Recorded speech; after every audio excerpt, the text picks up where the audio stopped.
Hey gang, you've got Jake here, and today we're going to look at the 360 motion sensor puck from Ghost Stop. First things first, you'll need to charge the puck. To do that, find the USB plug and then the little port next to the red dial and jack it in. Now you can charge this from your computer.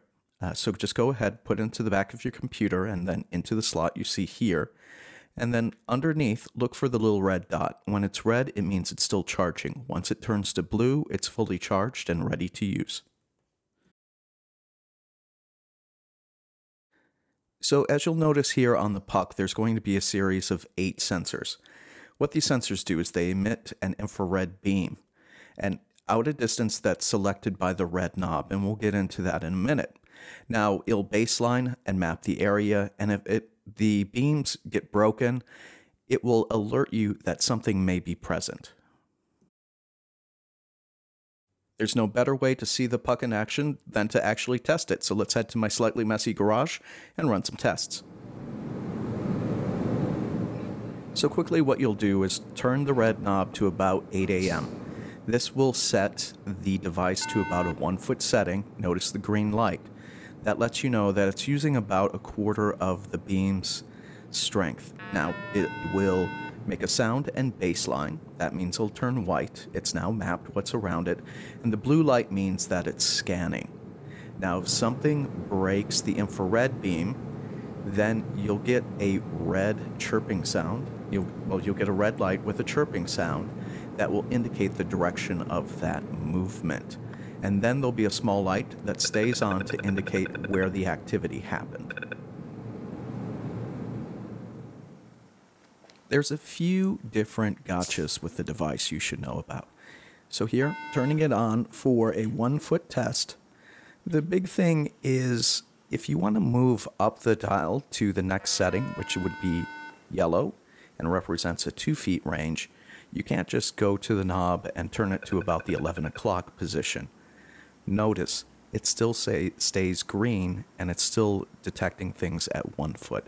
In order to do that change in distance, you actually have to turn the device off, wait a few seconds, and then turn it back on.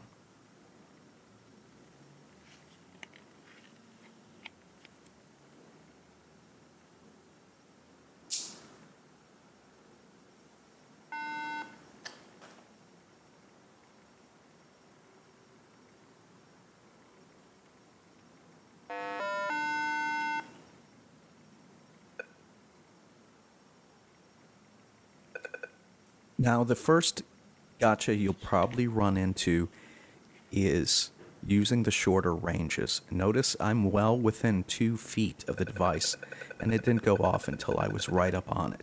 That mainly happens with the green and yellow settings, or 1 to 2 feet, and if you approach from the top of the device, it doesn't seem to pick you up. That's not necessarily the case if you come from underneath the gadget. One more thing comes with the red setting, which is approximately 4 feet, and at the 1 o'clock setting. Notice it's red. If you noticed with the device earlier, when it comes to approaching the device, it's also red. Now with this case, I'm well within distance of standing in front of the puck, so it stays red. And you hear the chirping. It's going to get stuck with that, so if you are blocking it at the initial baseline setting, you'll need to turn it off and turn it on again. Now here, we can see the full range, 7 feet. It is purple. You'll turn it all the way to the 5 o'clock setting. And again, it's going to pick up anything solid around it, and that is usually at level and below it.